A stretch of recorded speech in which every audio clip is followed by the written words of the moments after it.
Messi. Oh my goodness. Just when you think he's done everything, he comes up with something even more special. Nani.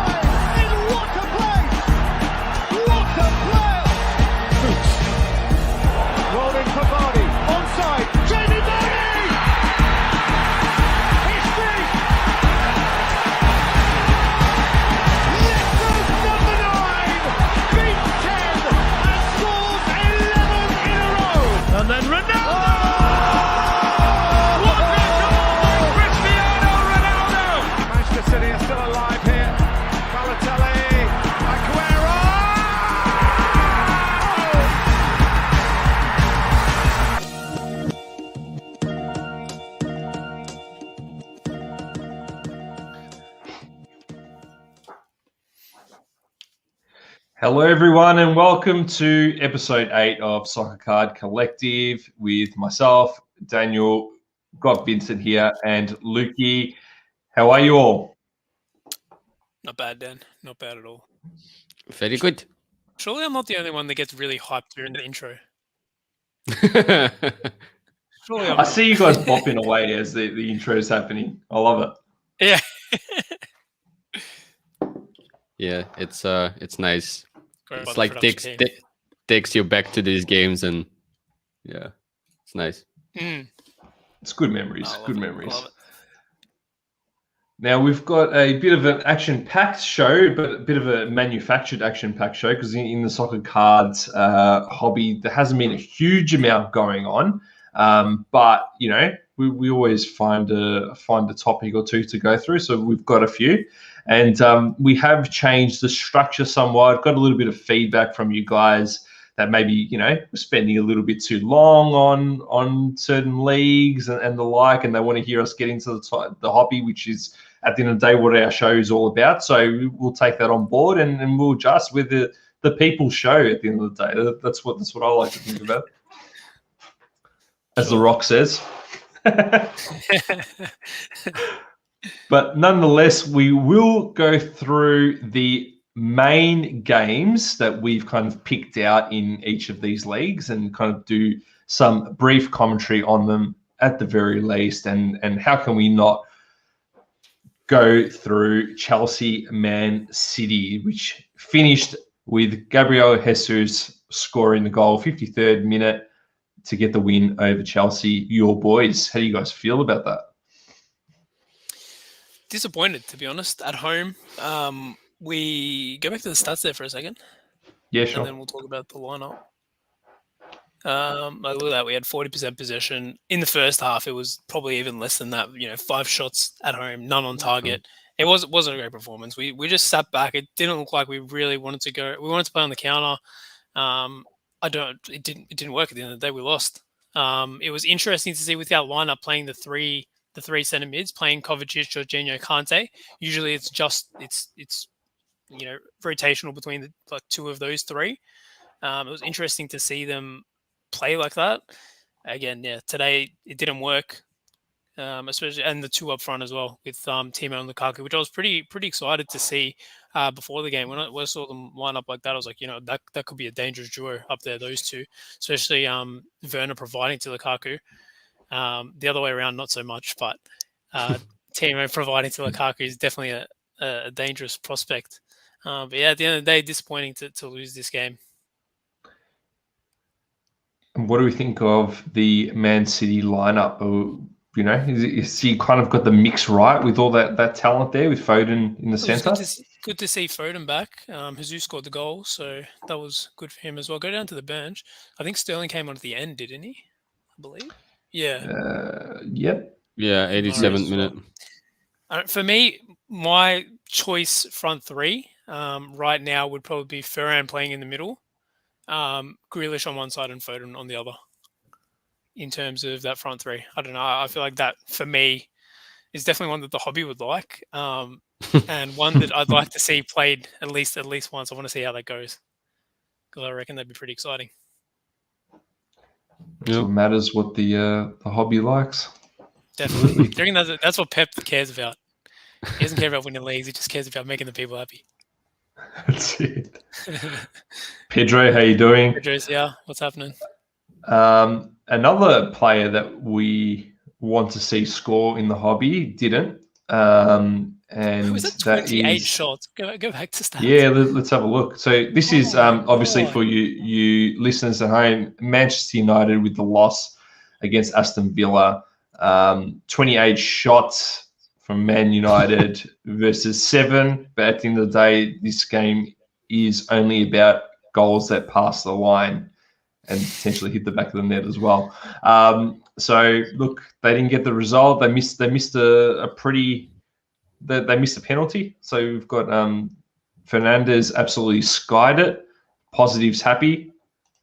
He's very, very happy with with that result. Did you guys catch it? What were your thoughts? Nah, so it was the same time as the Chelsea game, so I didn't get to see this, but I did see the highlights and that Fernandez miss. A lot of a lot of social media managers were quick to go and say, why wasn't Ronaldo taking the penalties? And you know what? Before the start of the season, we actually, Dan, I remember I was talking about it. Is Ronaldo going to come in with his ego and start just taking everything? All the free kicks are his, all the penalties are his. And I thought it was good to see him take a step back and let Bruno take the penalties, and I believe he's taking the free kicks as well from memory, because his conversion rate is actually quite good. So it was good to see Ronaldo sort of take a back seat there and let him continue with those.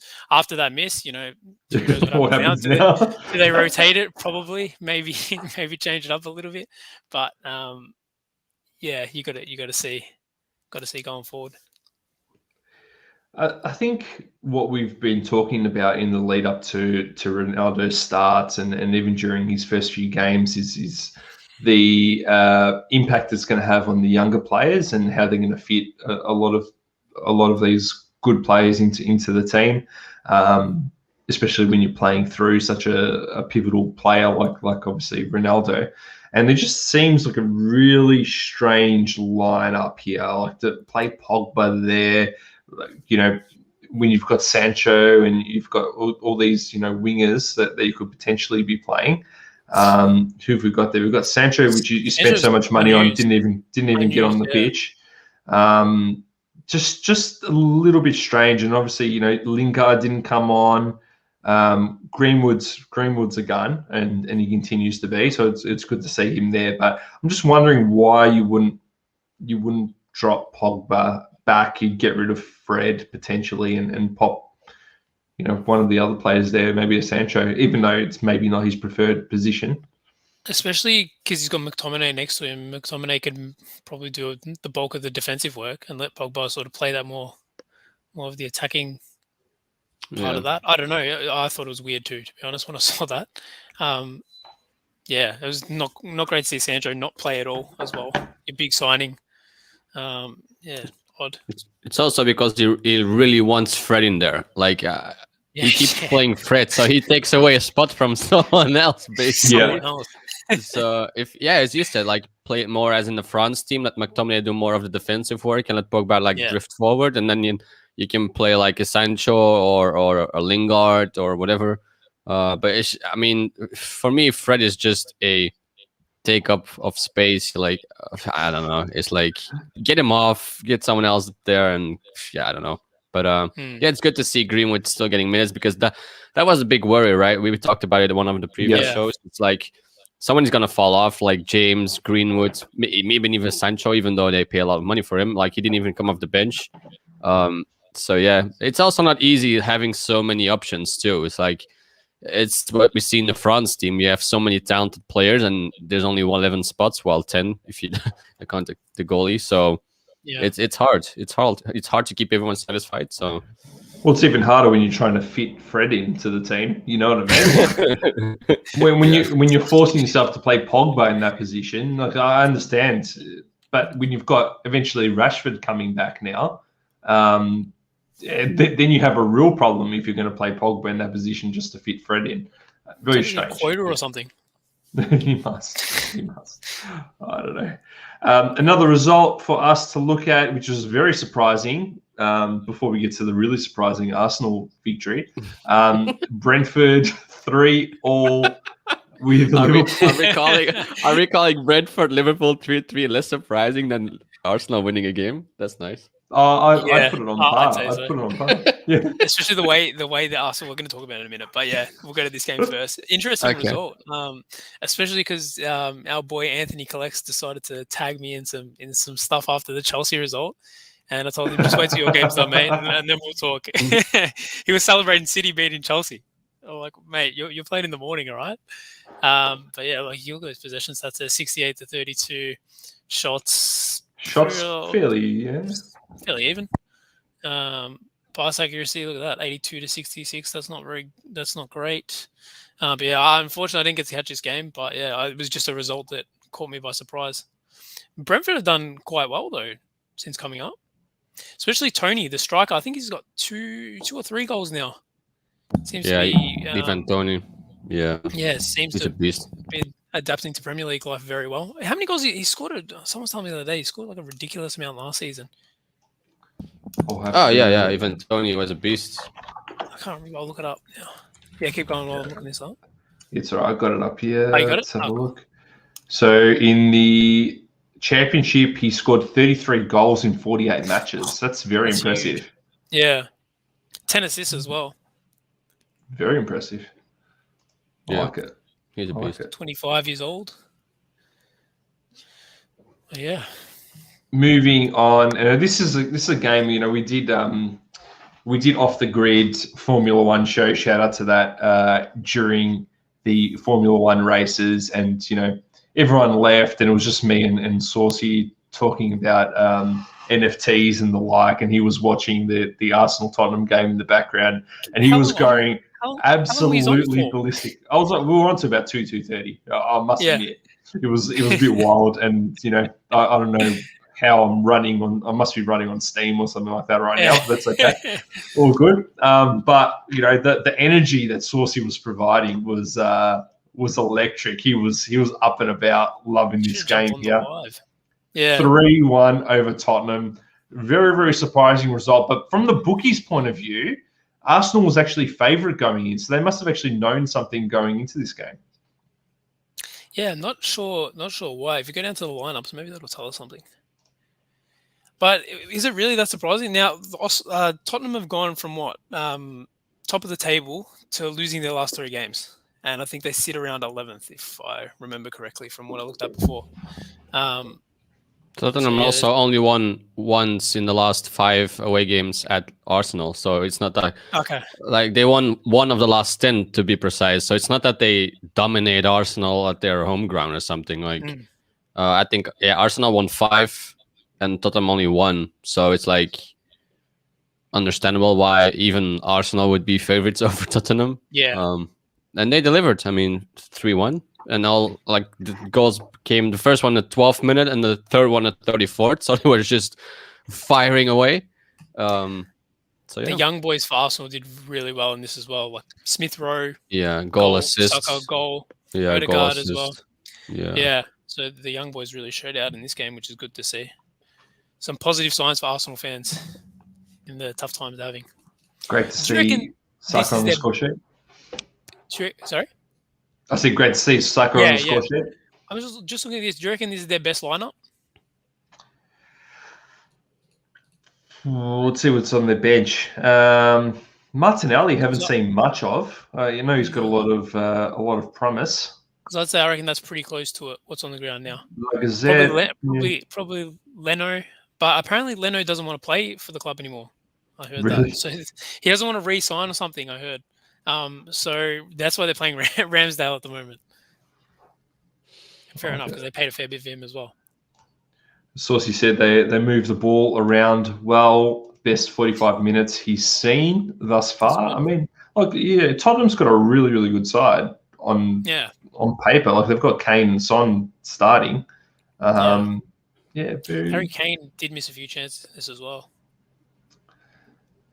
Now, go back a step, Pedro. We were actually talking about this off air about what really defines a league And is it that, some of the lower teams are able to be competitive with the top teams? Is that what defines it? We're having a little bit of a back and forth about that. We might bring that into a topic in future episodes.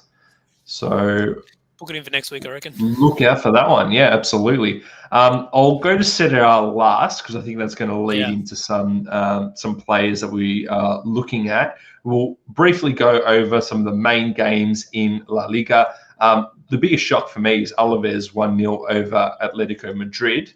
They have been very underwhelming, Atletico, recently. So they've got 13 shots on goal against 7, 72% possession over 28, and they ended up with a loss. Very strange things happening over there. Most players. The ball.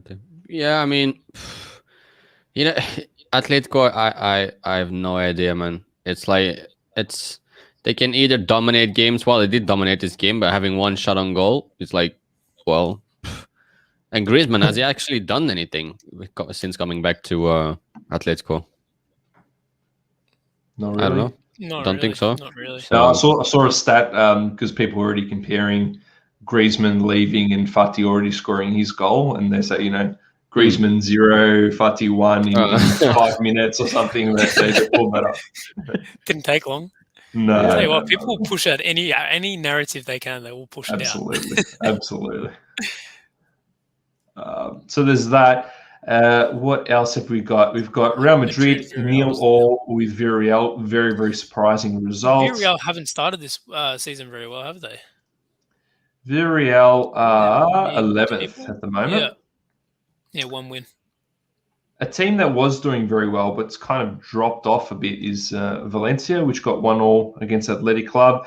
Barcelona with a 3-0 victory over Levante. And the reason why I want to bring this one up is not for Fati scoring the inconsequential goal in the 91st minute in the 3-0 result, is the amount of young players that are being pushed out in this Barcelona side. It's incredible to watch. And I think, Vincent, I saw you did a post on the was it the Tops Now with the triple player rookie card thing. Man, I can't really knock them for stripping everything down and playing their young players.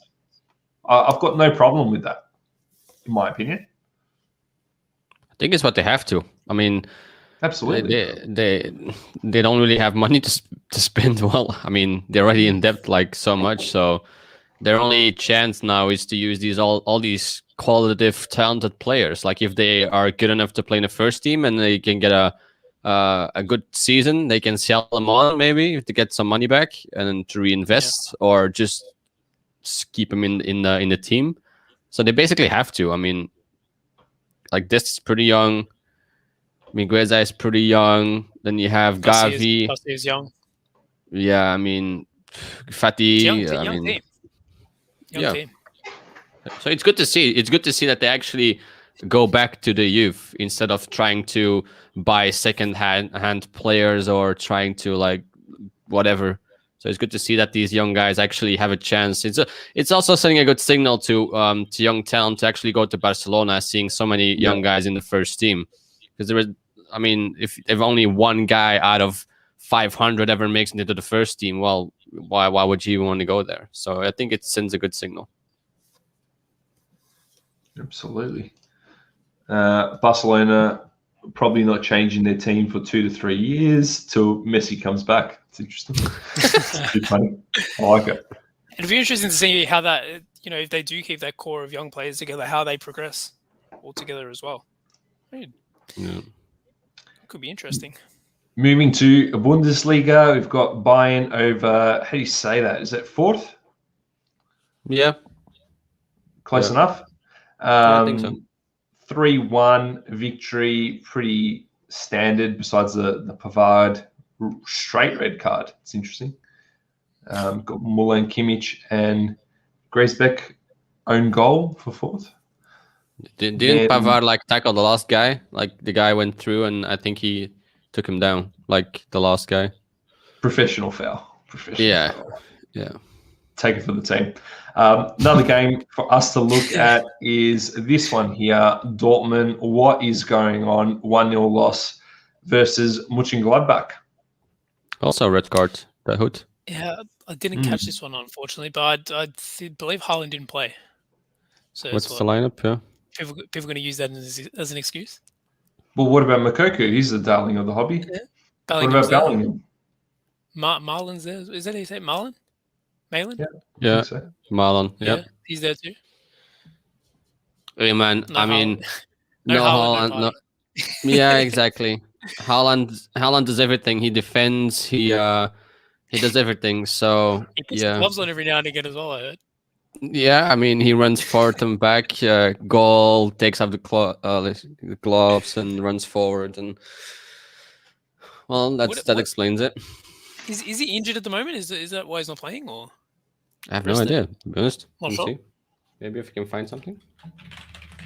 Have a look. We'll move over to League Good, One. Hold on, one more from the Bundesliga. I just wanted to quickly touch on.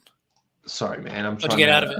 appease the people who want us to skip through. It's all good. No, wait, one more. Go, yeah, tell me. Oh, you did mention it. You did mention it. Yeah.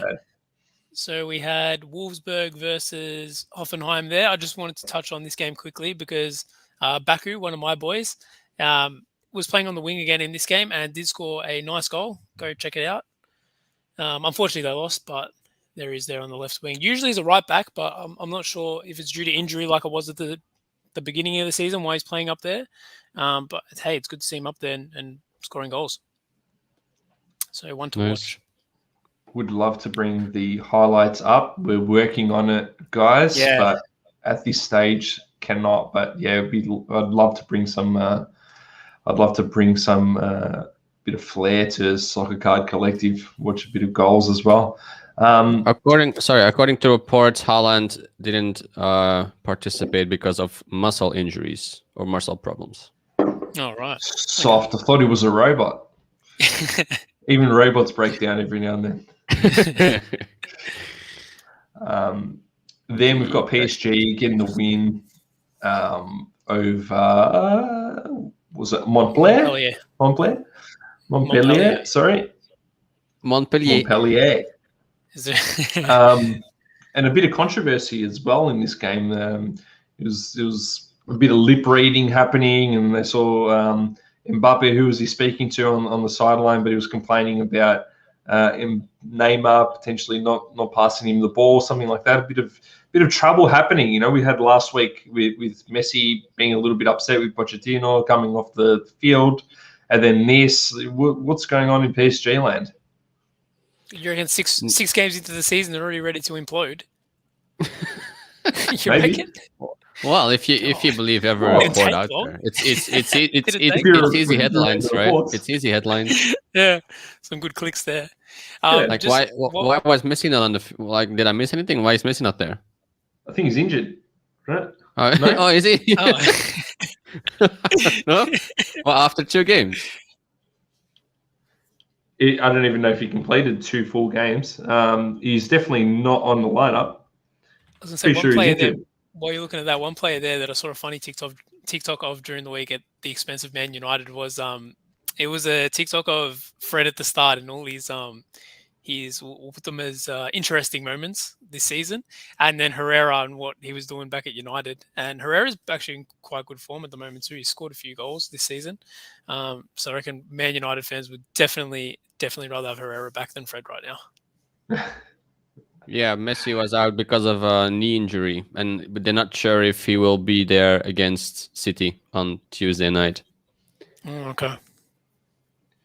But I don't know. There seems to be something going on with this team. But, you know, where there's smoke, there's fire, and it might not be as aggressive fire as what the media is making it out. But I'm even hearing Donnarumma being unsettled. I don't know what Donnarumma was expecting when he went over there, and you know he had to compete against Navas. It was always really going to happen, and I don't know what PSG were thinking paying him that salary was 13 million euros a year to sit on the bench either. So it didn't make sense to me. But also, there's something going on here. What he was expecting / what he was being sold by PSG as well is probably another another thing too. Yeah, exactly. I cannot imagine that they went up to him and said, "Oh, you're going to be a starting goalie," while he was not going to be. So I think he's just fine sitting there on the bench making 13 million, knowing that Navas maybe has like 1 or 2 seasons, and then he'll be the main guy for the next. Because I mean, Donnarumma, how old is he? 22, 23? I think he's still 21, to be honest with you. Or 21 even. I mean, if he can sit on the bench, make 13 million a year, sit there for maybe a year, maybe 2, and then become the face of PSG for the rest of his entire career, I'll take it. I'd definitely take it. Maybe. It's an interesting thought, though. That's not the way I would think. If you want to be a great footballer, as opposed to the money side of it, which I completely understand, because they cannot be discounted, because at the end of the day you've got to feed your family and feed them very well. But it's also not that he's gonna lose his ability because he sits on the bench. Like he trains, he's there. Maybe he plays for the under 23s, or I don't know how it works there, but he'll be fine. I'll take either him or Navas at Juventus. I don't really care which one, because Szczesny is actually doing my head in at the moment. Now, we'll go to Serie A. That sounds like a great segue. It's a great segue, exactly right. We have Milan Spezia 2-1 over Spezia. We've got Daniel Maldini, it's fantastic seeing a Maldini on the score sheet. Getting the goal, and my play for the week, Brahim Diaz, with another goal. He's been on absolute fire this season. He's been great this year. Not getting any hobby love whatsoever. He plays in, usually plays in a trequartista role. So I think he came off on the bench for Maldini. But man, like this team is humming away quite nicely. I know it was only 2-1 result against Spezia, but Spezia are actually a half decent side. So I think Diaz is a good play. He's owned by Real Madrid, and Ancelotti said that don't expect to have him stay at Milan because he wants him back. Especially playing like this. He's been on fire. He's been on absolute fire. Another player off the bench as well was Leao. Had a good game from the highlights that I saw. Was very lively. Came on at halftime. Not sure why he didn't start, but yeah, he came on at halftime. You've got to rotate a little bit. Salamanca is not a bad player, and obviously Rebic is doing his thing as well. He's been on fire as well. So Champions League and midweek games and stuff like that. Absolutely. It's great to see all these names come back, like Maldini, Beckham's son is playing, Neville's son is playing. It's like, warms my heart. Inter Milan 2-0 with Atalanta. That's actually it was a brilliant game. Atalanta's a great side as well, so it's not like Inter was, it was a surprise that there was a result 2-0. Pretty even stats wise as well. It is, yeah. It was a pretty even game. Look at that possession, 51 to 49, 19 shots to 22.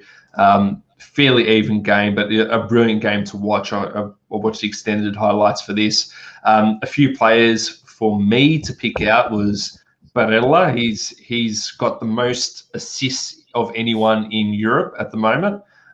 Just putting players on the, putting balls on a dime for these strikers. And one he actually passed over to Martinez to absolutely fire in the back of the net. Was brilliant to see. That's not the first time this season already. They've linked up a few times for goals this season. Martinez and Barella. So I reckon that's going to be one draw to look out for. For sure. Yeah, the goal of Malinowski, did you see it? That was an absolute... Yeah, you should see it, man. He was doing that at Genk when he was playing in Belgium. I think that's why Atlanta bought him, because his long distance shots are just insane. But this one was a nice one too. I was going to say, I wish we could show it, because Serie A needs to get some love. This was a really good advertisement for Italian football. It was exciting. It was a really exciting game. Malinowski, how old is he? Do you know? I'm looking it up right now. He's 28. 26? Oh, okay. 28, 1993. Okay. And he also plays for the Ukraine national team, so I mean, it's not that he's like an unknown guy. He is a set piece specialist and possesses a powerful and accurate shot with either foot. Yep. Straight off insane. Wikipedia. Wikipedia knows what's up. Straight off Wikipedia. I like it. There you go. Saucy watched the whole thing. He said it was a great game. Another good game for a neutral, not if you're a Juventus fan like me, was 3-2 Juventus over Sampdoria. The reason why it was really bad, Dybala was tearing it up the first 15 minutes of this game, just absolutely dominating, and he scored a brilliant goal at the 10th minute and then had to come off not long after because of an injury. He was crying as he left the field. We had massive, massive hopes for Dybala, but I've got a feeling he's going to be out for a long time. Do we know the extent of that yet? No. Yeah, I mean, I don't know yet. I think it's potentially an ankle issue. Okay. Chiesa was really good in this game. Locatelli was good, but we can't, for whatever reason, like we've got really good defenders, central defenders in particular, but just lapses in concentration just continue to happen, and that helped Yoshida get the header, Candreva get the goal in as well. It just was very frustrating. We were 3-1 up at one stage. You've got to close up shop there, and then you kind of leave a bit of a tense last 10, 15 minutes. It's not good enough. Not Especially happy. with that defensive duo, Bonucci and De Ligt, I thought at 3-1, surely they're shutting up shop, like you're saying. And they'd be capable of doing that quite easily. It's not happening. It's not happening for whatever reason. Frustrating. Last couple of games to go through. Who scored the goal for Sassuolo? I don't think it was our boys, to be honest. It was Berardi. Oh, okay. Yeah. Don't worry. If our boys did, I would let you know. A unreal game, which I watched from start to finish, was Lazio Roma, and this obviously is contributing to my lack of sleep as well, because I watched all of it. Great to see Pedro back on the score sheet. He moved from Roma to Lazio and is one of the only players to score in both in the derby for each side. This is always a fiery one. Lazio came away with the win 3-2. So Sarri's team came away with the win over Mourinho's team. Fantastic.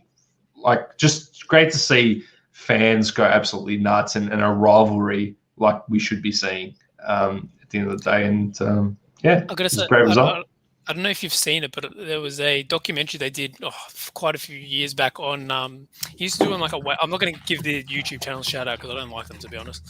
How they treat their people is rubbish, so I'm not going to give them a shout out. But I'll link it to you in the after the show. But there was a cool documentary on like the away day that is, Roma Lazio, and they do other away days too. But this one here was one that really stood out to me because it was quite a few years ago now, but it's still one that I remember very fondly. It's a good watch. I'll link it to you later. For sure.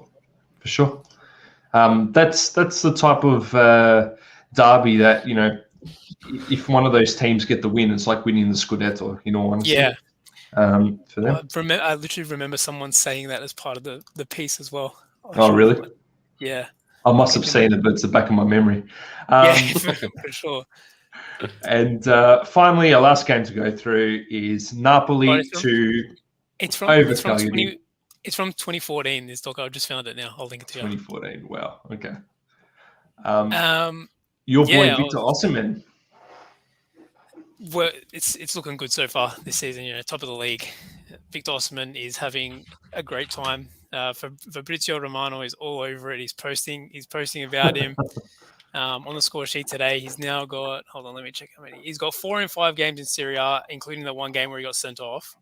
And he had 2 midweek in the Europa League against Leicester away, where we were 2-0 down and got to 2-2. So he's in great form at the moment. And it's a good segue into players we're looking at, because I think it's not a player I'm sort of buying right now because I have enough. But one that I think people should have a look at, because some of his cards are quite affordable, and his stickers as well. And what are we looking at? What's the card or sticker that we should be looking at if we were to be investing in Osimhen? Yeah, there's the Topps Merlin, which has the RC on it. He's got his Mosaic card as well, which also has an RC. That's probably my favorite, to be honest. I like Mosaic that much. The Optic there as well.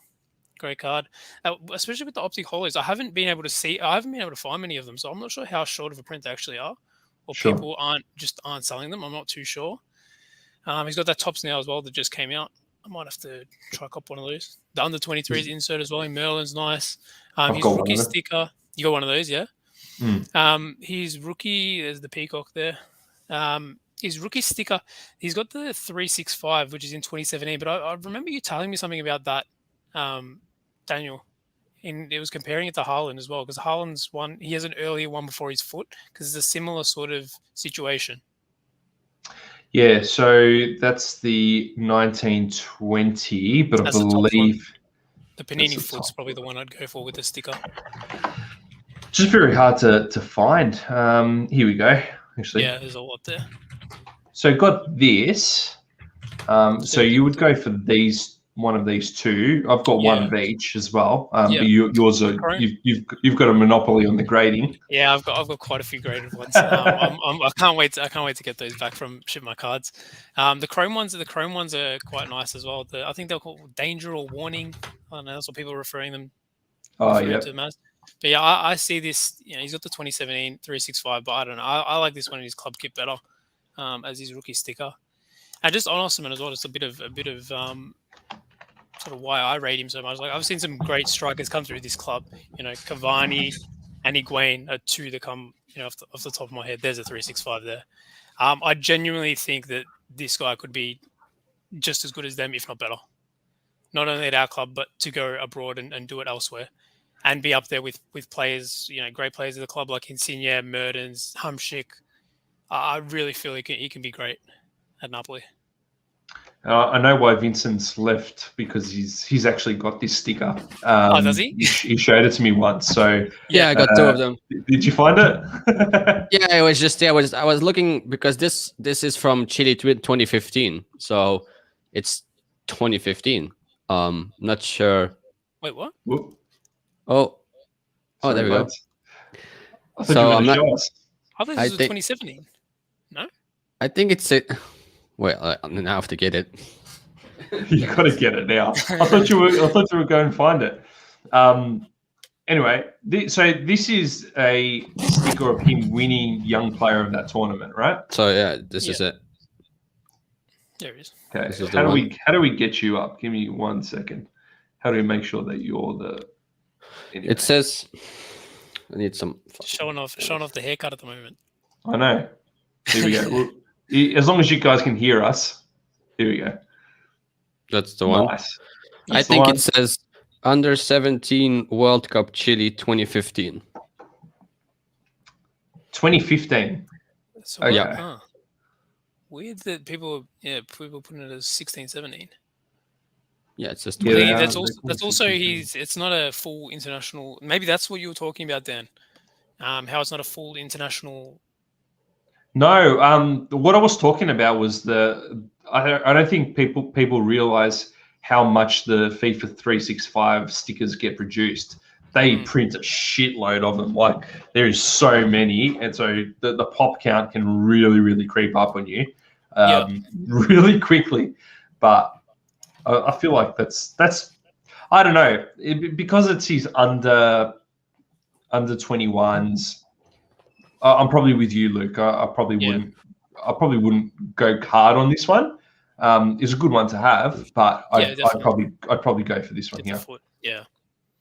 And then the chrome insert's quite nice as well. Yeah, of course. I can't wait to get those back from Ship My Cards. I think he's brilliant, man. I really do. He's so big and strong, and he's got a bit of awareness on the pitch as well. It's great to see. It's great. I genuinely think he could be up there with those greats that I mentioned, Cavani, Higuain, and then in other positions like Insigne and Mertens and the like. It's crazy to think that he played for Charleroi in Belgium. Like, what was that? It's crazy to think that he played for Charleroi in Belgium. Like, he was one of these guys, like Jonathan David. He also played in Belgium before leaving abroad. There's so many. I mean, even Yaya Touré played in Belgium once. I think Bevere back then. Did you know much about him before he went to Germany first and then went to the French league? Did you know much about him when he was in Belgium? Osimhen? Yeah, it was the much. Yeah. It was? Yeah. I really like. I mean, Charleroi as a team, I really like because they have a lot of great players. Marioka, the link-up play in that team is very good. They're pretty solid defensively as well. Like they play some nice football. And you see these guys like Osimhen, you see these guys like Jonathan David. It's like pretty clear that they're above the league. That's why I also left after like 1 or 2 seasons, because he was that good. He was struggling a bit at well, not at Lille. I mean, struggling. He scored 13 goals in 27 games. I'm not sure if that's really struggling, but I think he deserved more playing time, and I think he's getting it right now. So he's a really talented player. I really like him. But yeah, there was a lot of talks about him when he was in Belgium. Yeah, he shows a lot of passion too. There's a bit of I don't know how true it is, but there was a report that after the last game of the season last year, where Napoli just missed out on Champions League qualification, that he went into the change rooms and actually punched the wall in. So that's the sort of passion that, if you can control it and put it in the right area, it's what we like to see. And you see that sort of passion. I don't know if you call it passion, but that fieriness, getting sent off against I can't remember, who do we play where he got sent off. I can't remember now. But yeah, that sort of fieriness is definitely there. He didn't deserve to be sent off in that game. I didn't think so either. Just looked like he shoved him and got sent off. Reasonable prices on these cards, in all honesty. Not that one. But I remember you sending me the out of 16 optic. That's all for. I remember it sold for $80 US, and I should have bought it. But this optic, I know they're out of 16. Yeah. How far do you go, man? Like I know you want to take over all the awesome cards, but just take it. Leave some for the rest of us. Exactly. Yeah. These are like $10. You know what I mean? Yeah. For a rated rookie optic, you take that risk. You know what I mean? You can probably get that even cheaper as well. I've seen some comps on US eBay for less than that. There you go. Definitely worth a look. My guy, as I said before, was Brahim Diaz. You can get his cards again fairly cheap. So you've got the atomic refractor. Is that what they call it? The cracked ice look. $41, and the purple out of $2.99. Both rookie cards, $53. Not too bad at all. And then you can obviously get the other cards as well. This is when I was looking at Diaz cards a few weeks ago. I was wondering. I think I mentioned to you as well why his mosaic doesn't have a rookie symbol on it. And I don't know. I just saw that. Maybe is it because of this? It's not, because obviously in the Milan jersey it's fine, but this is from the 17-18 season WCCF. I've never seen this before, to be honest. $10.99. I'm telling you, I might pick this up. So if you guys want to get it, you've got 45 minutes to do so. Otherwise, I'll probably pick it up. Because, man, like this is him in his Manchester City jersey, WCCF from the 17-18 season. Like that has got to be his rookie card if you classify WCCF his rookie, which you may or may not. It's debatable. Why wouldn't it be? Like it. Some people, it's a card, some people like those, like the game sort of cards. Yeah, even like Match Attacks and WCCF. Some people don't like them. I remember when I came into this, like that was all people used to tell me, don't buy those in Discord. Every Discord, don't buy those. Don't buy those. You showed us one recently, Vincent. Talking about WCCF cards, that's going to be my play, and that's the WCCF Ronaldo in his Manchester United kit. It's a 2004-2005 one, and it's the original one because with WCCF they also have reprints, and if it's a reprint, the border on the bottom is like this thick in full black. So make sure if you go out and buy WCCF cards, make sure to do your research because you have reprints, and some people charge or ask for the same price for the reprints because not many people are aware. I mean, I have more WCCF and they look all amazing, like Pogba in his Juventus kit. It's Brandon in City, but yeah, my play would be the Ronaldo one. I think I paid back then $50 for this one. And it's 2004-2005, so it's pretty early on. It's in the Manchester United kit. I think they look nice too. So, I mean, elaborate, it's like Pedro.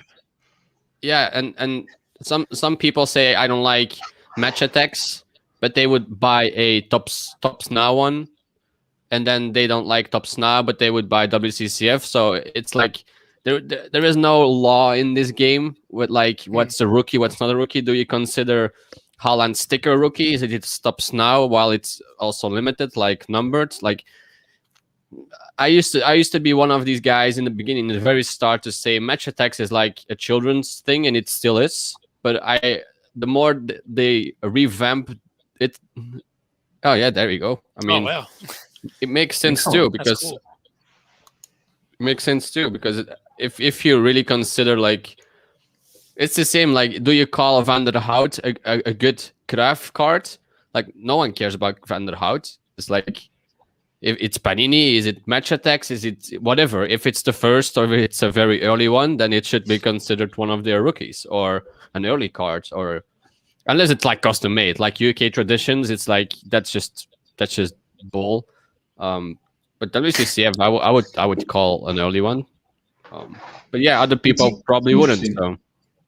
So let's just elaborate on that a little bit, because I know Saucy has mentioned before. He's compared what do you call it? What's the commonly acceptable NBA cards that are available? Hoops. So you compared hoops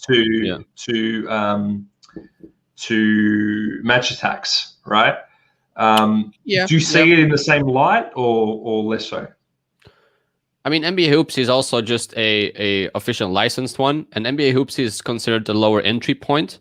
And I think Match Attacks, Adrenaline XL would fit that description. It's an easy entry point. It's an early or a cheap entry point, and it's officially licensed. So why not? Are they produced a lot more than what these Panini products would be as well, or Topps products, for example? The Match Attacks. I know Match Attacks you can get them basically anywhere. But you can get Match Attacks Chrome now, where you can get autos and the like. Right. Which I think is it more produced?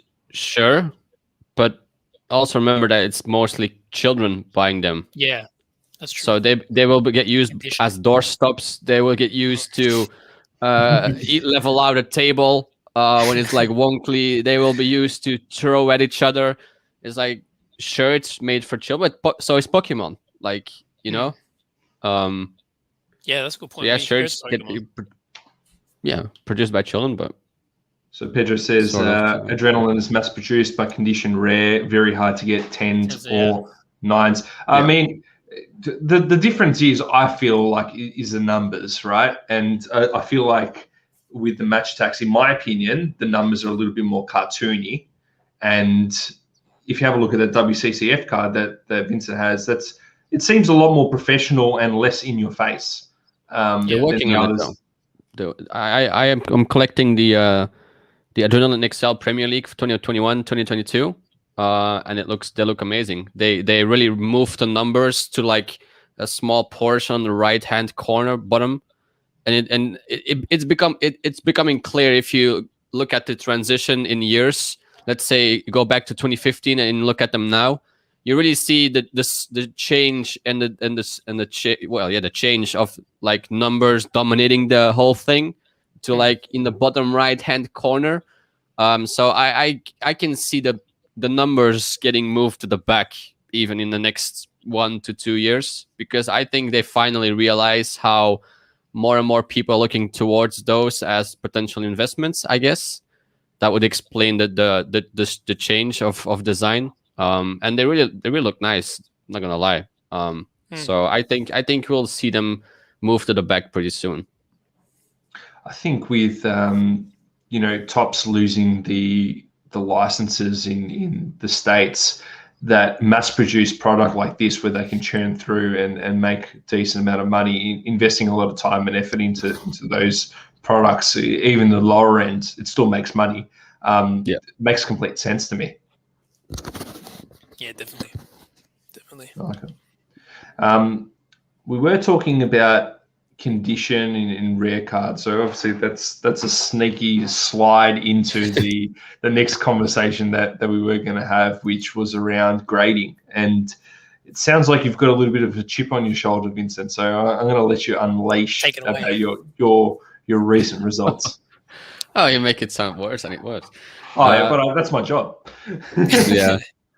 No, I was just thinking. I'm just more and more thinking about is grading really having a skill, or is it really about being lucky too? I mean, obviously, there's probably both, and I mean, you don't have to be like stupid. Like if something has like corner damage and it's easy to see, then obviously don't send it. But sometimes you send stuff in and you think, this has a potential to a 9 or a 10, and then you get it back and it's a 7. Obviously, it's possible you missed something, and you probably don't have the same equipment. So does it then really come down to skill? Or is it then you're just lucky that, or unlucky at that point, that the guy saw something you didn't? If you think it's a 9 or a 10 and it comes back in a 7, it's like very disappointing. But I mean, I'm not going to say I'm a professional grader or I'm an expert.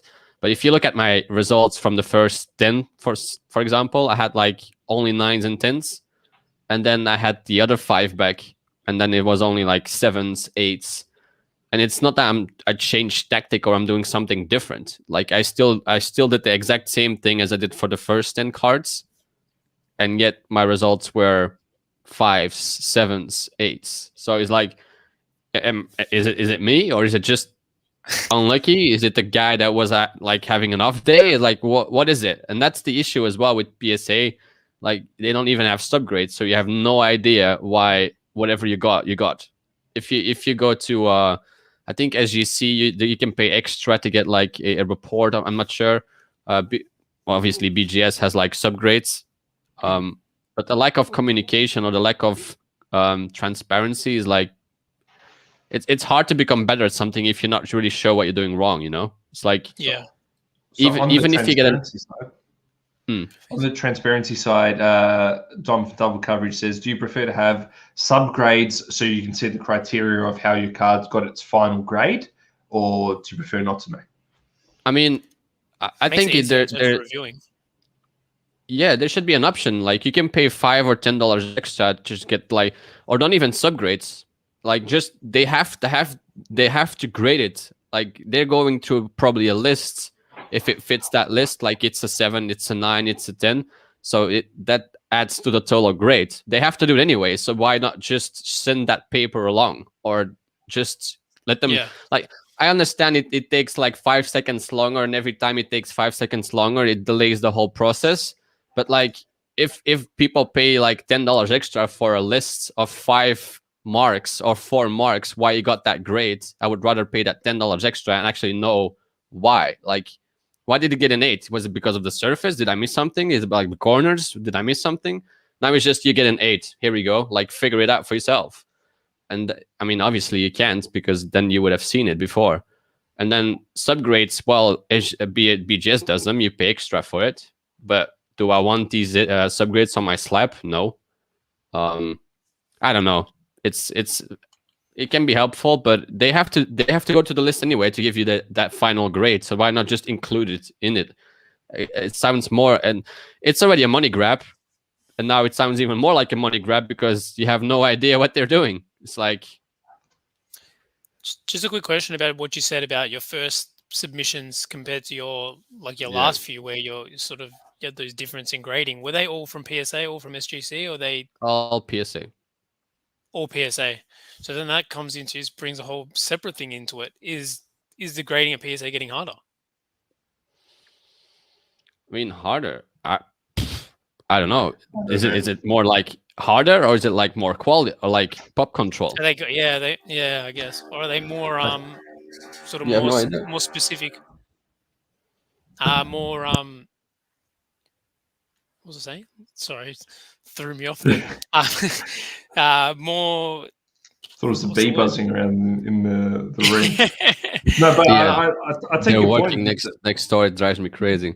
Because I've got this here, right, which is the Messi. I sent it, got a 7, right? I've talked about this in Double Coverage as well. Yeah. It has a small dip there, kind of on the back here. The corners are fine, but that dint, I get it. Okay, all right, that's 7. I kind of expected it, put it on a long one, but no problem. But I sent them both off at the same time, and got the other one, which was in immaculate condition. Immaculate condition, comes back a 6. So that it's sent off at the exact same time. So no real comparison in terms of is PSA getting worse or stronger in their grading or not. One I expected to get that. The other one I expected could have been a 10, and at that point it was about $25,000 card. The 10. Wow. Now not so much, and having back and forth still with PSA about it, because the card we got back was very different. And they gave us a $150 grading voucher because of their delays, but not good enough. The actual card itself is very, very damaged, and not the card that we send through. We've got photos and everything to prove it, but it just makes you think that it depends who you get. It depends what day they've had, and depends the bills that they've had to pay for that month, and you really do compare it, and not to kind of gloat about HGA all that much or other services. You kind of do get a little bit more transparency with how they got there, and taking that human element may be a good thing at times. Not sure. It's very hard to say, because if you do get a really good result with PSA, obviously the value of your card is so much more, and that's undebated. So do you run the gauntlet and pay the fees and hope for the best? Hope that you get the right person? I don't know. It's interesting. That's where the sooner they bring in, we've seen it with HGA, and people probably need to stop the slander on HGA and probably give it a bit more respect than what they do, because they're actually using computers to grade, rather than some bloke who could have just had a shitty day and gave you a 7 on a card that should have been a 10. That's why, I think the slander on HGA needs to stop, and maybe people need to give it a bit more, maybe research and a look, and more of a chance for sure. Because I'd definitely rather before we get to these comments, I'd definitely rather have a card graded by a computer as a 10, or even I'd rather have a card graded from a computer as a 9 than have a 10 graded by just some bloke. Or he's not some bloke, like he's qualified, but he's at the end of the day he's a human, and he's subject to human errors and the like. So that's sort of my take on that. Gives you a little bit more confidence in what you're grading, but also on the flip side, if you think that your card is maybe not the best, do you send it to a PSA, because potentially you could get a 10? You know what I mean? That was actually before you mentioned it, something came into my head. I was talking. I was like, do you reckon people maybe send cards in and they're like, oh shit, maybe I'll get a 9 if I'm lucky, and they get a 10 and they're stoked? Do you reckon that's something that happens? Probably not more regular than not, but I don't know. I'm sure. Like, if anyone has a good grade, if anyone's rating story like that, send it in. I want to hear it. Absolutely. But what do you do then? Like, if you get like your 7, if you think it's obviously it's not because it's damaged, but let's say you get a 7 and you think it's a 9, do you resend it in then? You pay another fee, and then potentially get a 7 back. Yeah. Yeah, like, what do you do? No, not at these fees. No, definitely not at these fees. It's got to the point where I tried to sell that off, and I'll probably get my money back, maybe a little bit more. That's why it was okay. But I'm not going to pay another $200, however much it is, US dollars, for the possibility of it coming back the same. You kind of are stuck with it, and that's it. And what are you going to do? You're not going to debate them over a grade, because then you just look like an idiot. But if you've got evidence, then you're right. And evidence is very much like Positive said. So make sure you clean them well, double check corners, edges, surface. Also, they're grading cards harder than before, he believes, as they're seeing the same cards over and over again. But that doesn't seem fair to me. Like, to Vincent's point, that does not seem fair to me. At the end of the day, where's the level of consistency? You've got one person, let's say he's got he's got 100 of these cards, right? He starts giving the first few 10s, and then as he gets going, he starts seeing things that he didn't see before and starts grading the other ones worse and worse and worse as time goes on. At the end of the day, you're lucky because you got yours first, and then halfway through, this guy's tired or, he's more attuned to that card. Later on down the track, he gets worse grades, gives worse grades. That just gives me even less confidence in PSA. What about on Friday afternoon when this guy just wants to get out and start his weekend, and he's just giving everyone 10s? It doesn't matter what happened. Your Messi gets a 10. All of Vincent's cards got a 10. That's what I want. I want my card graded Friday afternoon. You get a 10. 4 o'clock. You get a 10. You get a 10. It's the ideal grading time. I know. What's even the difference in 9 and 10s? Like, you don't see it with your naked eye. Like, what's the difference? Yeah. It's not hard. You see this QR code at the back there, right? Just like, you don't even need to put it on the slab. Just let me scan it and see it. Like, it's not hard, man. It's not really hard. They're doing it for a reason. They're not showing you for a reason. It's just obviously that's the issue. Again. They're doing it for a reason because they're protecting their employees. They're protecting the issues that they've got. HGA slabs have been coming back bowed the last few weeks. It's obviously not good enough. It's not good enough. But I think you'll find that, if you said something to them about it, or if that's been made to their attention, I feel like you'd get a lot better response than you would get from BGS at least. BGS, you just won't get any response. BGS still have, Pedro's also said, all I know is only use SGC for stickers. PSA slabs get west spots when slightly heated in transportation, and BGS slabs warp the sticker in the slab when heated. Oh, wow. Yes, there goes the money you paid him. That $150 just went down the toilet. Yeah, literally. I send the kick. Send the kick over. Yeah. That's the way. That's the way. Just slide a 50 under the card. Maybe I should send some Belgian beer with mine. They'd definitely be opening yours on a Friday afternoon. It's not right, man. It's not right. I don't really get grading at all. I don't really understand it myself. I'm relatively newish in the hobby, like say a year and a half, 2 years. I don't understand why somebody looking over the card and his opinion on it means that my card's worth so much more. I guess it's pop counts and stuff like that, I guess. Right. At the end of the day, I don't really understand it all that much. And then you throw this in the mix and I'll lose all confidence altogether. Whereas HGA potentially may bring that confidence a little bit back, so at least you get what you expect, I guess. I mean, it's just brand building. Like, why is a Porsche worth more than a Volvo? It's just because of the brand. Like, it built up a brand and people deem it valuable. Doesn't mean it is.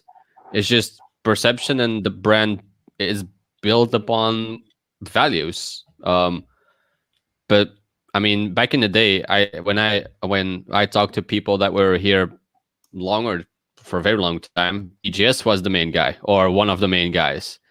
And now there is, as you see, now there's PSA. I also think PSA was one of the earlier ones. So it's just brand building. I don't know. Do I agree with it? No. A couple of Duvals. Yeah, definitely. Duval is... I only need to send 2 or 3 and I'm okay. What's that? You're going to have to explain it to me because I've got no idea. Duval is beer, but it's more... it's beer, like 9%, I think. So it's more heavy. It's heavier. Yeah. But yeah, it's typical from here. It's good. Oh, nice. Just one thing, just to add on to what you said, Dan. I think from a, you're saying it doesn't make sense. I think from an authenticity point of view, I get it. And from a protection point of view for your sticker or your card or whatever, it makes sense. But yeah, the whole grade, the grading aspect of it, if it's on a computer, I'm not sure if I trust it too much. And you just hear more and more stories about it that makes you question it even more. Absolutely. It's a bit worrying to see because at the end of the day, difference between a 10 and a 9 is potentially thousands and thousands of dollars, tens of thousands. So, yeah, I don't know. If you've got a card to that type of value, you're obviously sending it to PSA, but then you, as Vincent said at the very start of this whole conversation, you kind of cross your fingers and your toes and then hope for the best, I guess, in some respects. Yeah, I mean, if you have a valuable one, obviously send to PSA just because of that, because of the brand. And you don't even need to get a 10 then. Sometimes a 7 is enough to get like a lot of money. So, I mean, it's double. Like, I wouldn't complain if I got like a 7, but it still wouldn't make sense to me. Especially if it's low numbered or it's a low top item. Yeah. It definitely doesn't matter what grade it is. Yeah. We'll move on to something that doesn't need to be graded whatsoever, and that is Sorare cards. Right? He's been waiting for this a long time. Pretty good, His whole wasn't it? week has been planned around this. It was. Because I think this came out Tuesday after our last pod. So, mate, it's a long time coming. It's a long time coming. And I stopped what I was doing to jump on straight away and have a look what was going on. Yeah, you didn't use my invite code, by the way. Sorry. Just quietly. My bad. Next time, maybe I'll make a second account just to use it. You should. But we talked about Sorare last time, so if you want to know a little bit about what Sorare is, go to that episode. But they recently released Legend cards, which when I saw it, incredibly excited about it, and one of the two players that I really wanted to see was Ronaldo, this one here, and the Berlin Wall, Il Muro di Berlino, Fabio Carnevalda himself. Both have cards in this set, and I'm just really excited. So let's talk about what they are and how they actually interact with this game, because as you know, Sorare is a fantasy league, and these guys are obviously not playing. Lukey? I was gonna say, just quickly before you start talking about that, see that display there, sort of how the Cannavaro is sort of like a hologram sort of looking thing.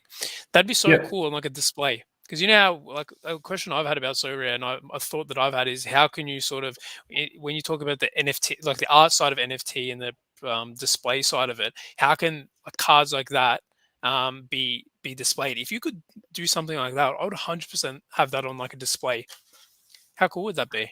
I'll be honest with you. The majority of Sorare cards look shit, right? Yeah, like that. Honestly, you know what I mean? Like that's trash, right? Like I don't want that on a phone. It's not great, but it's obviously not about that. It's not about that, exactly. what that means, right? But it might be another aspect that they could add, and another aspect they could add to their product to make it possibly even better.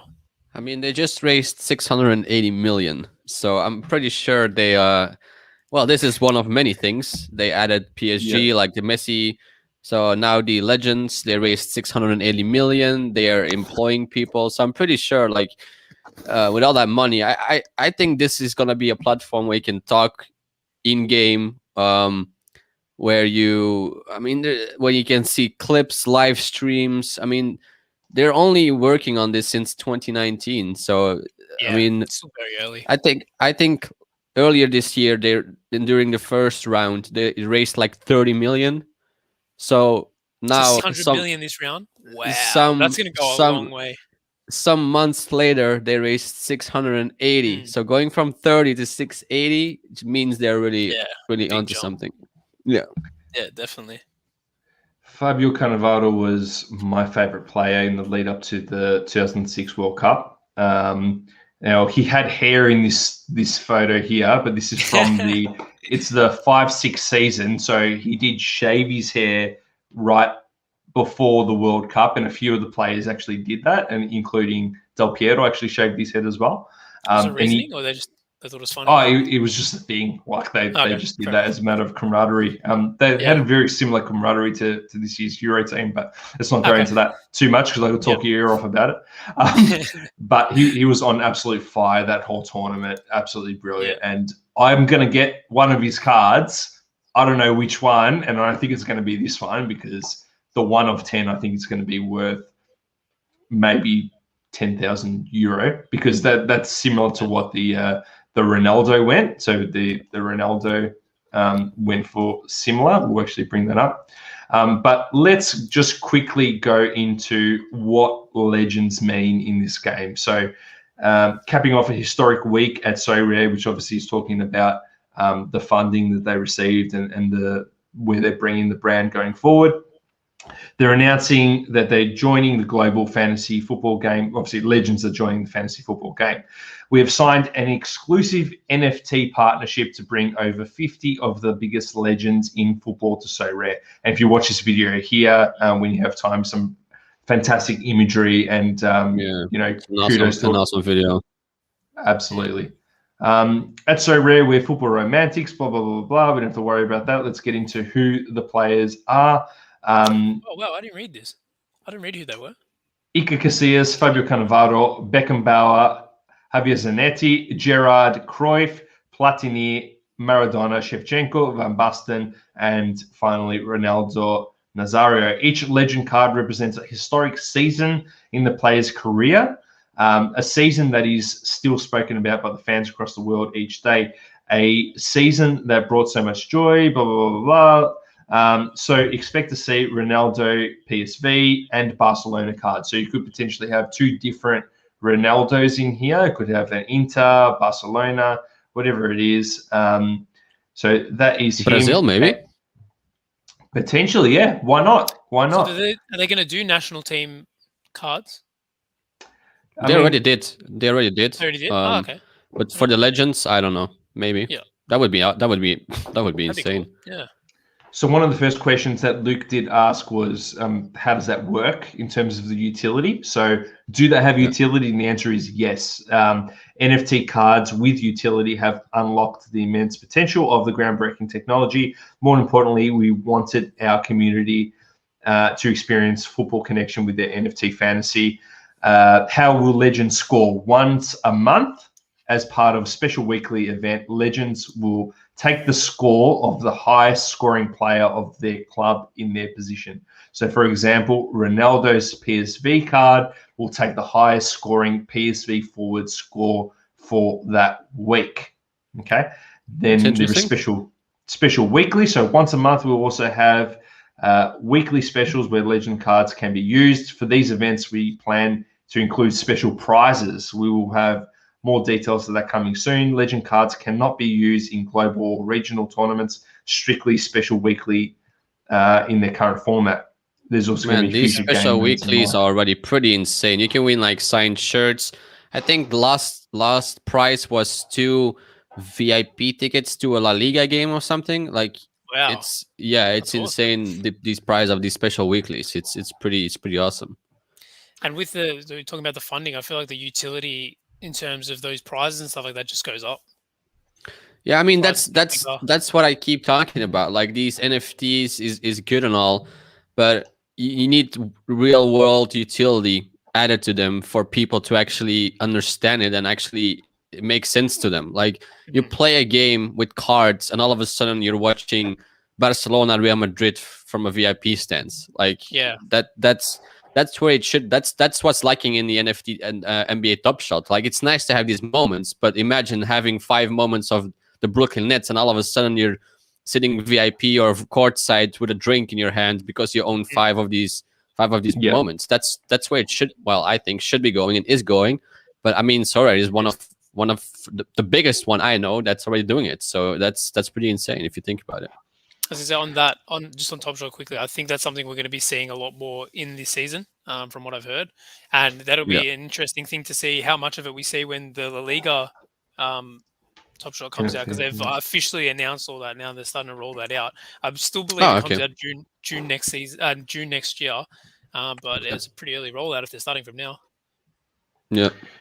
So we see the 1 of 10, which I'm not sure if there's a unique as well, but the 1 of 10 went for 13,660 euro. Wow. So a lot of money for that. And even the what are these once again? Limited. The limited out of 1,000. Yeah. They're not cheap either. And I guess that's because it's the low number in some respects that they're kind of getting that much. I mean, I wouldn't pay that much for a card out of 1,000, but I mean, each to their own. And I guess one thing as well, like I understand it's great to have a Ronaldo card, but also it sounds like you're not investing in just Ronaldo. You're investing in PSV's forward line at the moment. Am I wrong to say that? Like no, that's No. so you've got to have some kind of faith in that player or whoever's kicking goals for PSV at that point in time is going to do well. If I go into a Carnevalda, I know straight away that I'm invested in Matthias de Ligt, Giorgio Chiellini, Bonucci, potentially. I don't know if the wing backs get included, but you've got Cuadrado, you've got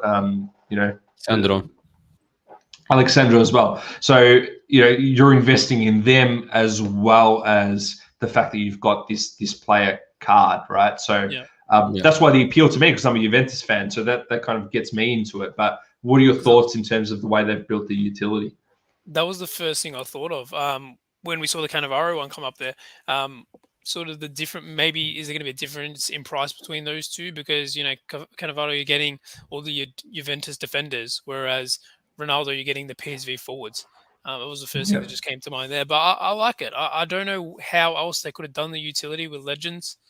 So the way they've built it in, I think is quite good. I think it's pretty cool. And I like how they actually use. Yeah, I really like the design. That's right. Yeah, awesome. They used the symbol from his season that he played. That's excellent. I love it. I love everything about it. Back to design again. That's something that you could do. Like, would you display something like that, Dan? Yeah. Why not? I think it's better than the other ones that are out now, like the current. Yeah, for sure. The current ones. To be honest, I feel like they could have used a different image of him. But it's okay. Well, I don't know. I just feel like with his back turned like that, I feel like maybe a bit more front on. I really like the way that they did the Ronaldo one. Like that. That's really cool. Awesome. with the ball, that's sick. I feel like they could have done that better. The Ronaldo one, I would absolutely display. That's fantastic. Yeah, and especially like that with the like almost like 3D there, holographic, whatever you want to call it. But yeah, that's awesome. Anything else to add, Vincent, to this one here? No, I'm just enjoying it. Just enjoying it. No, I was actually thinking about what Luke just said. Like, how else would you incorporate these legends? I think it's already great that they bring them on, and they're probably trying with the current, like as you said, like the current score of PSV is going to give him points. Is it fair? I don't think so, because I mean, Ronaldo was Ronaldo. He probably scored 50 goals in 40 games. So current PSV striker probably isn't. So I'm not really sure if that's something they will keep long term. But it's good. It's a good start. Something on the fly now. I don't know if we have time. What's a PSV? Are you able to search forwards? Yeah. PSV forwards and see what they're worth. Let's just go to the club PSV. They might actually bring up the players. Here we go, squad. So we'll go to the forwards. I don't know who would be the best forwards. Mario Götze there. Go. Is he? I swear I just saw his name. Here he is? Yeah, he's there. Shit, I didn't know he was playing there. Can you believe that he's still 29? I feel like he's been around forever. Yeah. So you're investing in these guys. Zahavi is the forward, but he's already 34. Is it? Yeah. No. He's 34. Yeah. Zahavi. I don't know how to say it. Noni. I don't know how to say his last name. I don't know how to pronounce it. He's one that I was actually looking for some of his cards to see if he had any cards around, because he's young and English and he's pretty good from what I've seen. I don't know what he's worth in Sorare, but he didn't have any cards or any stickers from what I could see. I think the best forward you could buy from PSV is Gakpo. He's got 2 goals and 4 assists, so he would have the best scores on Sorare at the moment. Because Zahavi has 3 goals and 1 assist, so 6 in total or 4 in total is a big difference. So you should look at Gakpo. So, but 9 is of 10. You know, he's going for that. I don't know if that's what they paid for it, but let's go back to. I wonder what happens when he's in. Because I think is PSV in Europa League this season. I thought they were. Let me see.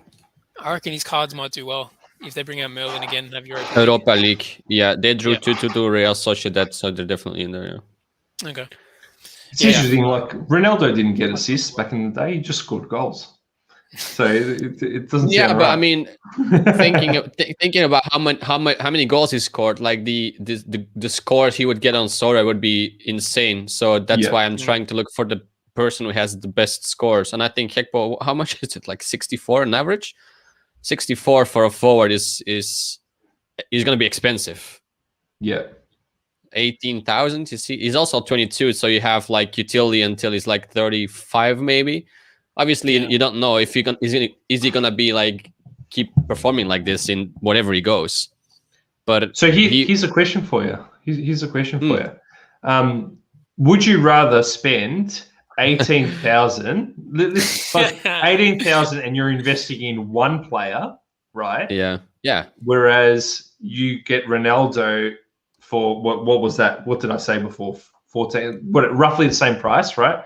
A little bit less. But you get every PSV player into perpetuity as well. Depends if you're a big fan of if you're a really big fan of Hekpo, then obviously go for Hekpo. But I would always take utility over anything else, so I would pick Ronaldo. Probably depends on. I reckon depends on, say, the club as well. Like you think of clubs like PSV is a big club, so they're never gonna have like a very bad striker. You know. Yeah. That's why I think some players will maybe have a little bit less utility.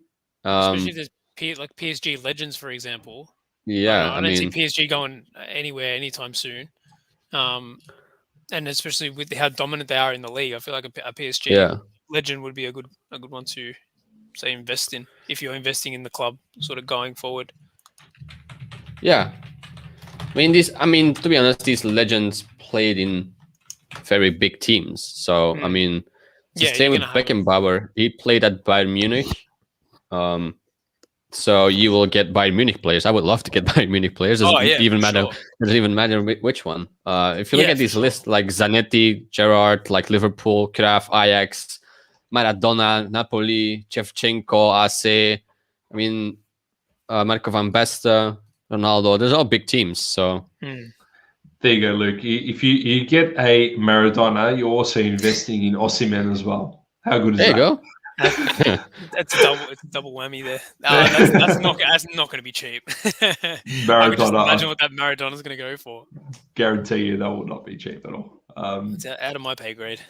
Definitely out of my pay grade. We've also got a question from Pedro as well about Bundesliga NFTs. What are your thoughts? Are they even NFTs? I was looking at them. To be honest, I haven't checked them in the last few weeks, but there wasn't a lot of utility to them, and that's something that in NFT projects that are probably a major thing in distinguishing what's going to be around longer term. With Topps having the rights to the Champions League and stuff like that, I feel like Topps NFTs going forward might be something that they improve on.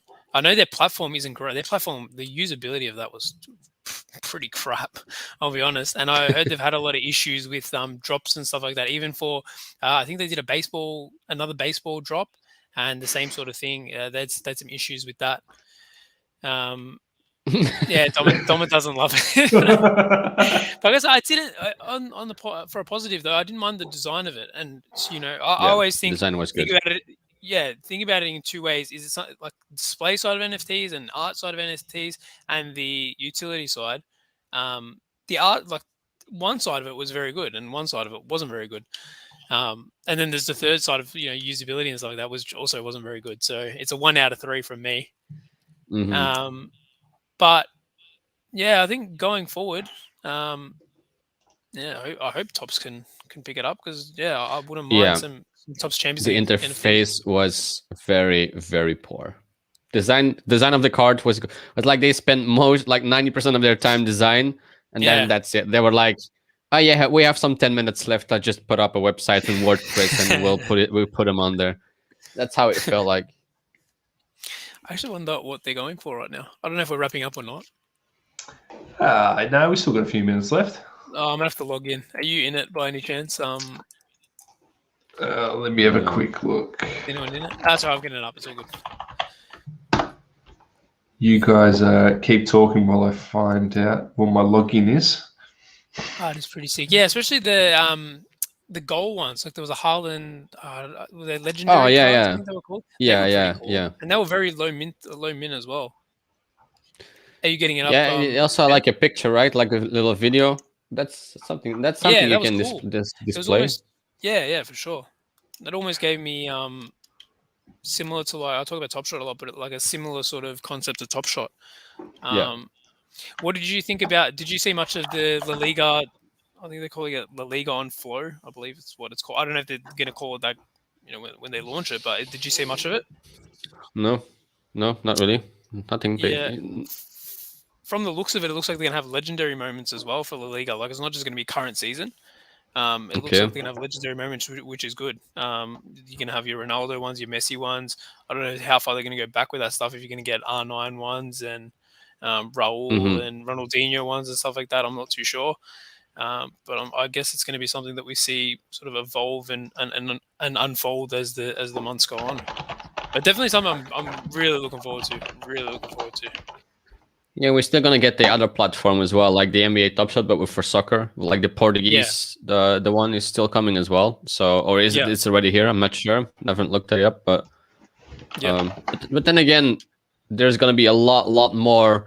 Like we had these crypto strikers. We had these. We're probably gonna be some more like 8-pixel art type of things. Yeah. And 98% is gonna drop off in long term. So. Yeah.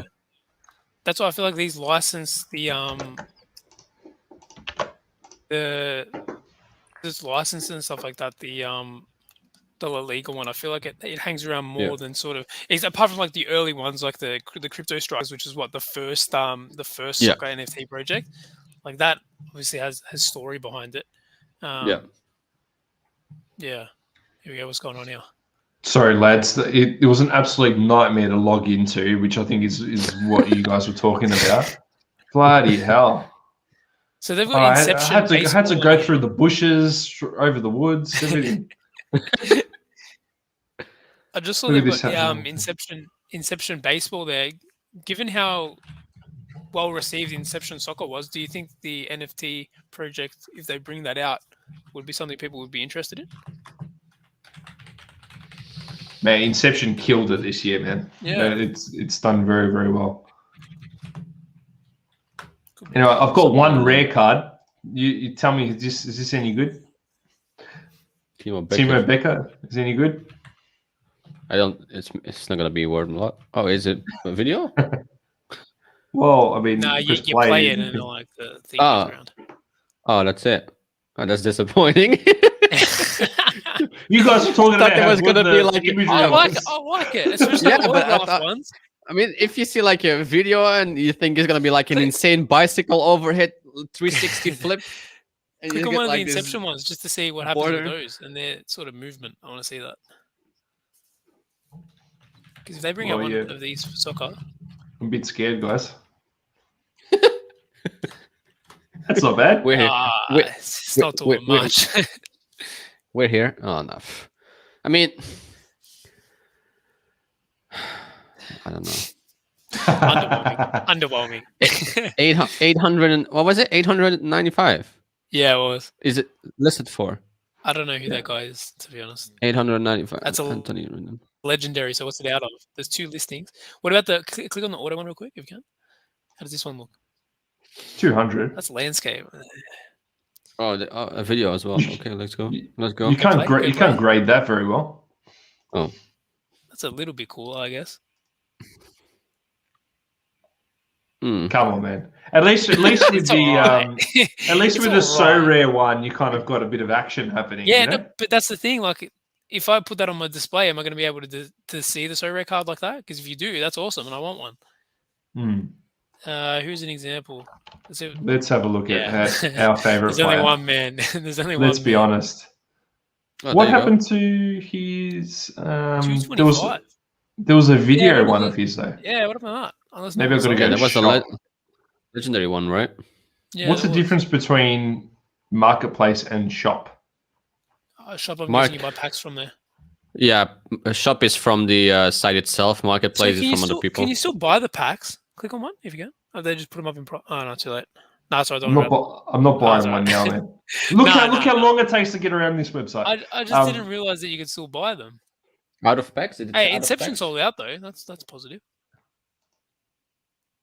Yeah. Can you? Yeah, you still can. 38,000 available. I thought they were just going to get rid of the remainder after 2 weeks after their release. They were just going to get rid of the remainder, but maybe not. Maybe they. Well, underwhelming, maybe. That's why they just keep it there. Yeah, why not? Why not? So looks like you can only search listings. You can't search just like I can't find that Haaland, for instance.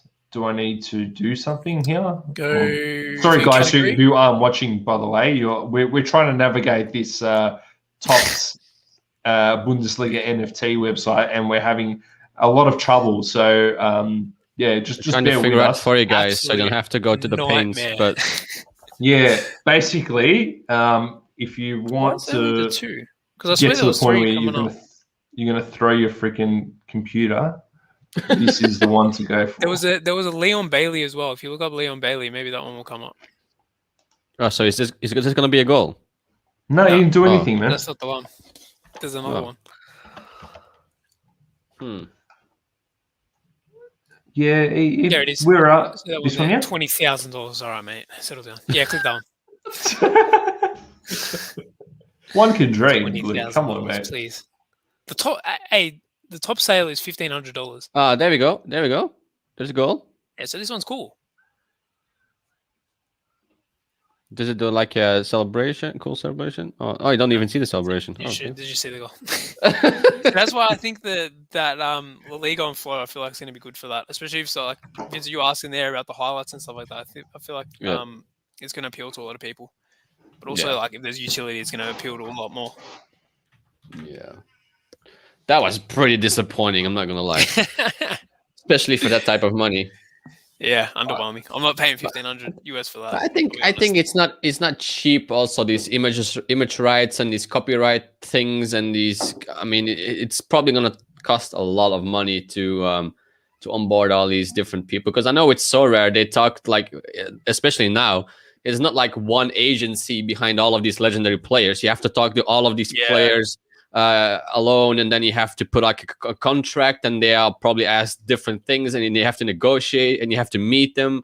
So I think it's not easy. Like if you, for example, if you want to onboard like La Liga as a whole, like they just did, you just talk to the La Liga board. But if you have to bring in separate clubs, and you have to like talk, because I know like there's some Italian clubs, and they have specific rules, like they don't want their background to be blue because it's the color of their rivals and stuff like that, and they only want their cards to get sold in packs, so you need to put 5 together, so you cannot buy separate ones. Like there's some leagues have different like rules and things, so it's not easy for them even to make these deals and these things happen. So but yeah, these, and if the Bundesliga look pretty, can I say the S word? I'll just leave it there.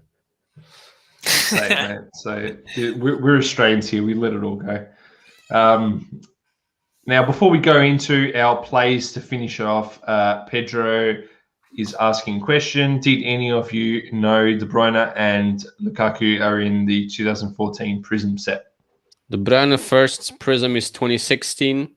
That's what I thought. Yeah, and Lukaku, I don't think he has a 2014 Prism. Is he telling us that they do? Is that what he's saying? He's telling us that they do. Huh? What? He's saying, did you know? Here we go. The keyboard sticking. 14, it's the team photo. Yeah, there's a team photo of Belgium. Oh, right. Okay.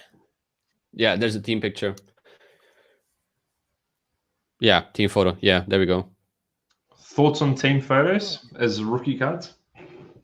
I like them for years that teams have won things. So like Yeah. yeah, that's what I like them as. Like Yeah, for if it's example, the Brazil team, for example, winning a World Cup, that would be an awesome pick. Like they Yeah. actually do have it with Pele and stuff, but if it's like if they came in seventh, it's like Yeah. no thanks. Big deal. 2006 Italy was when I was actually looking for the sticker, the Yes. team one. That's a good one. Because I know that there's the two stickers for it's got Haaland and his Salzburg kit. Yeah.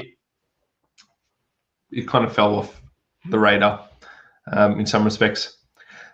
Yeah. Just to finish it off a bit, guys. Team photo one, was it? I cut out the team photo in the Salzburg and he's in kit. his... Yeah. Okay. Yeah, I don't know. So Personally, I like it more for occasions where the team wins. This is my thought of it. Yeah. Are you guys looking at anything in the hobby at the moment? Anything that's appealing to you? Thoughts? I'm just trying to think. Nothing off the top of my head, to be honest. Not really. It's for me, it's wait and see what the market is gonna do with these next European games. We're still early. I mean, there's not much happening besides domestic leagues and round group stage games and stuff. So, I mean, now Fatty has some attention again. So another player is gonna miss out on some attention. So maybe Sancho is a player now. I don't know, man. It's so hard to even. Felix. Actually, you've just reminded you've just reminded me. I actually did buy some Sancho last week. I just remembered. Oh, there we go. Yeah, and a Foden as well before he came back. Actually, no, it was I think it was after he played the cup game. Just some optic. They're quite affordable. PSA 9, Foden and Sancho's are worth a look. Because I reckon Sancho, he didn't play on the weekend, but I feel like his performances have gotten better. It's not like he's regressing in his games. I feel like he's getting better and getting more comfortable and more confident. So all he needs is a bit more game time. And I feel like he can get somewhere near that Dortmund form. Do you think Sancho is a good investment knowing he might miss out on England national team?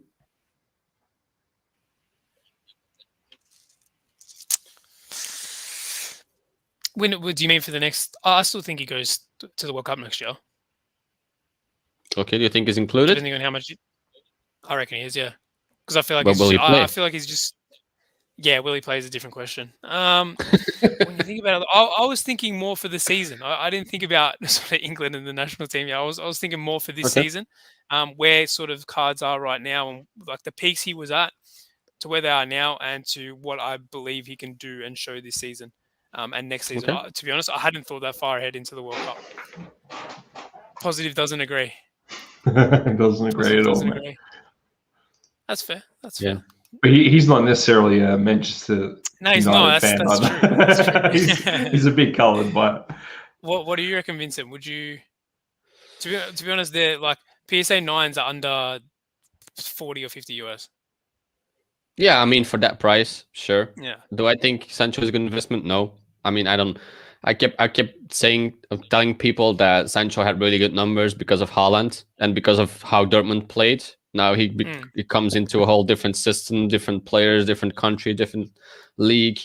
Of course, he can prove us wrong, and I hope he does.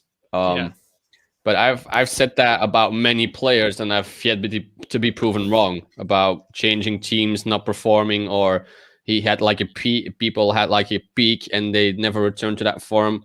And I mean that's why I keep saying I hope I'm wrong, but I'm at this point I'm not wrong. So yeah, you almost said never wrong. You almost. The system points are definitely fair and definitely a valid point. That's why I wasn't investing in Joao Felix. I mean, going from Benfica to an Atletico. I mean, wow.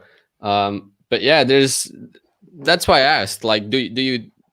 I think if you try to invest in players like that young players playing for, like making these big moves, then they have to at least play for the national team. But then if they don't perform for the domestic league or competition, and then they go to the national team, they're not playing that much. So I'm not sure. Yeah, the way I was looking at it is I've seen sort of where his cards can go, And seeing where they are now, I feel like there's a bit of an opportunity there because they're so far off what they were. And yeah, pop numbers are a little bit higher, but the pop numbers are still very low. Even for base, because Optic, I sort of see Optic as almost like a refractor, and I see Don Ross as like sort of the base. That's the way I sort of look at those two sets in that year anyway. So yeah, that's sort of the way I'm looking at it. But yeah, in terms of an investment, yeah, the system is definitely something I thought about. I don't know why I didn't sort of take that in consideration when I was buying, but I don't know. At 30 US, I feel like I should be able to make my. I feel like this is the bottom. Like I don't think it can get any lower than that, and that's why. Well, it obviously can go to 0, so it can. No, but I know what you mean.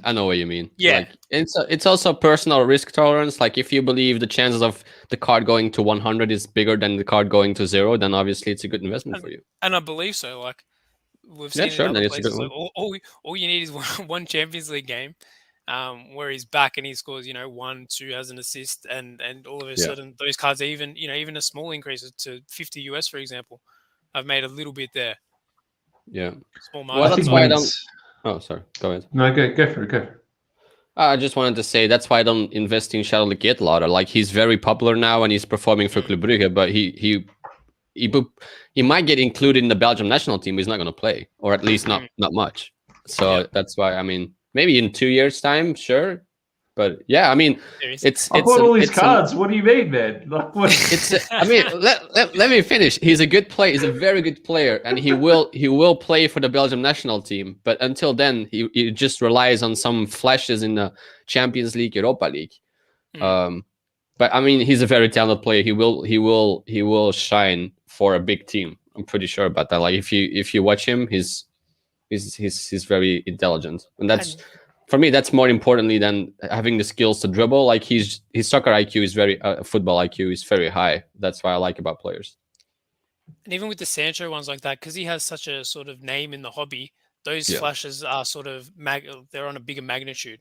Yeah, I feel. And the club that he plays for as well. Yeah, and the club he plays for as well. Yeah, I feel like Manchester United supporters in this hobby just fanatical. The amount I see on Facebook, trying to complete sets, for Manchester United, trying to get. I see it so much more than any other club. So you said the Greenwood, you said the Sancho. I feel like anything that they do just causes a massive swing, and I really like it. Like you see that there's potential for that card to go to 100, but you only need to drop the drop isn't that much. Like it's only $30 drop, whereas the raise is $70 potentially. You know what I mean?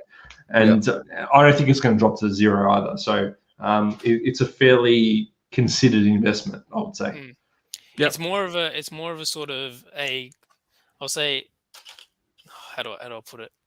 We'll put it in 2 categories, like a card analysis sort of purchase investment, or like a footballing analysis sort of purchase. It's more on the card analysis sort of purchase. Yeah. Does that make sense? Sure. I feel like I've just said words there. No. It makes sense in my head, but made sense to me, mate. You invest more in you invested more in the market than the player. Yeah, right? Exactly. That's a great summary.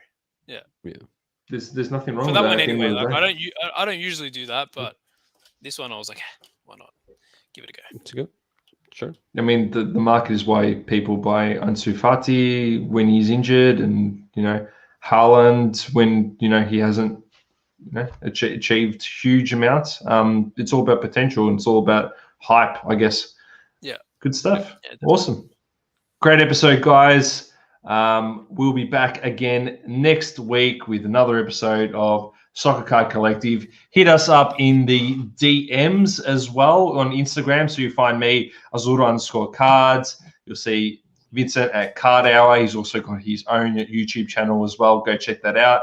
And you'll find Luke at Mast_sports. Have a great week. Enjoy your football, and we'll see you next week. Thank you for tuning in to another episode of Soccer Card Collective on the Double Coverage Media Network. If you haven't already, subscribe to our YouTube channel and hit that bell icon to know when we go live. Also, feel free to leave a review on the Apple Podcasting app. Thanks for tuning in. Till next time. Peace.